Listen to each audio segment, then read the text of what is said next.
రాష్ట్ర సర్వతోముఖాభివృద్ధి కోసం కూటమి ప్రభుత్వం అనేక కార్యక్రమాలు అమలు చేస్తుందని మాజీ మంత్రి ఆలపాటికి రాజేంద్ర ప్రసాద్ అన్నారు.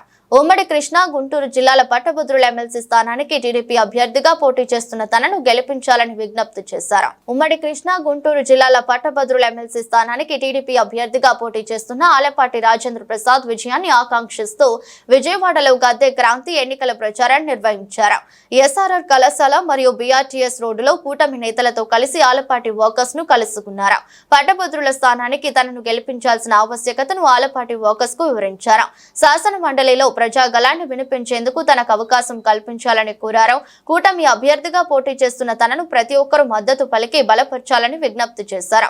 గద్దె క్రాంతి మాట్లాడుతూ సుదీర్ఘ రాజకీయ అనుభవం ఉన్న వ్యక్తి అయిన ఆలపాటిని శాసన మండలికి పంపడం ద్వారా సమాజానికి ఎంతో ఉపయోగకరంగా ఉంటుందన్నారు. కార్యక్రమంలో టీడీపీ నాయకులు పాల్గొన్నారు. నిన్న ఈరోజు ఉదయం 6 గంటల నుంచి పెద్దలు ఈస్ట్ శాసనసభ్యులు రామ్మోహన్ రావు, అదేవిధంగా వారి తనయుడు క్రాంతి కుమార్ గారు, సెంట్రల్ వచ్చేటప్పటికే కూటమి నాయకత్వం, అదేవిధంగా కార్పొరేటర్లు వీళ్ళందరి సహాయంతో నిన్న సిద్ధార్థ పబ్లిక్ స్కూల్, అదేవిధంగా నిర్మలా కాన్వెంట్, ఎన్ఎస్ఎం, ఈ రోజు పాలిటెక్నిక్, అదేవిధంగా ఎస్ఆర్ఆర్ కాలేజీ, రైల్వే గ్రౌండ్స్ లో వాకర్స్ అందరినీ కూడా కలవటం జరిగింది.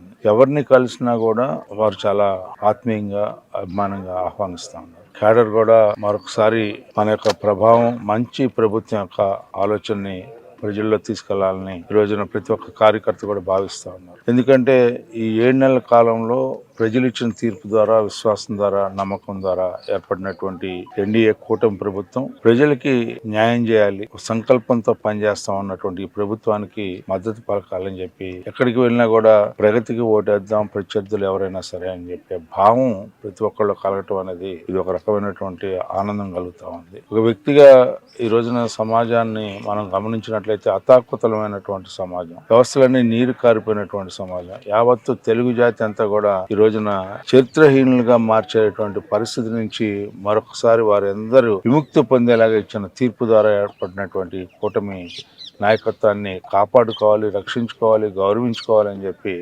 భావంతో అటు ప్రజలు, ఇటు కూటమి నాయకత్వ కార్యకర్తలందరూ కూడా ఈరోజు సిద్ధం అవుతా ఉన్నారు. ఏ ఎన్నిక వచ్చినా కూడా మనం ఆ ఎన్నికల్లో గెలవాలి, ఎందుకంటే ప్రగతికి సోపానం అని చెప్పి, ప్రగతికి తొలిమెట్టుగా ఈ ఎన్నిక విజయం సాధించాలని చెప్పి అందరూ చూపిస్తున్నటువంటి అభిమానాన్ని, ఆత్మీయతకి నా ధన్యవాదాలు తెలుపుకుంటూ, మరి ఈసారి ఒక్కసారి మనం చూడాల్సిన అంశం ఏంటంటే ఎవరు చేయగలరు ఏ అంశాన్ని సరే. ఇవాళ ఉద్యోగస్తుల సమస్య ఉంది, నిరుద్యోగ యువతకి ఈ నెల 27వ తారీఖున ఎమ్మెల్సీ ఎలక్షన్స్ జరగబోతా ఉన్నాయి. దానిలో గ్రాడ్యుయేట్ ఎమ్మెల్సీ ఎలక్షన్ లో కూటమి తరపు నుండి ఆలపాటి రాజేంద్ర ప్రసాద్ గారు పోటీ చేస్తా ఉన్నారు. ఆలపాటి రాజేంద్ర ప్రసాద్ గారు సీనియర్ పొలిటీషియన్ అయినా గానీ, మాజీ మంత్రి అయినా గానీ, ముందు ఆయన హైలీ ఎడ్యుకేటెడ్ లాయర్ గా కూడా చేశారు. మన కౌన్సిల్ లో గట్టిగా మాట్లాడగల శక్తి ఉంది. అందుకని చెప్పి అందరూ కూడా ఆలపాటి రాజేంద్ర ప్రసాద్ గారి పేరు పక్కన ఫస్ట్ ప్రయారిటీ నెంబర్ 1 వేయాల్సి ఉంది. ఇప్పుడు కూటమి ప్రభుత్వం వచ్చి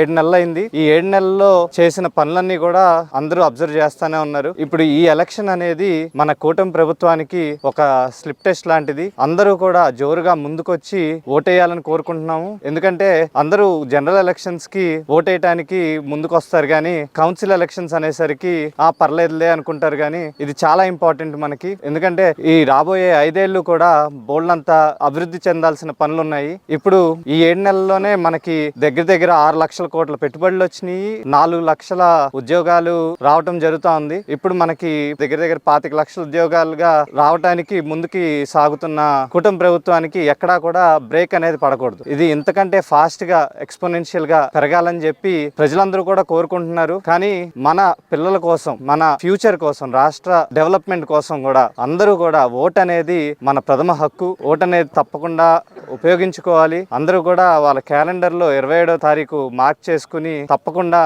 వారి పోలింగ్ బూత్లు ఎక్కడున్నాయి ఏంటనేది కనుక్కుని ప్రతి ఒక్కరు వెళ్ళి ఓటేయాలి.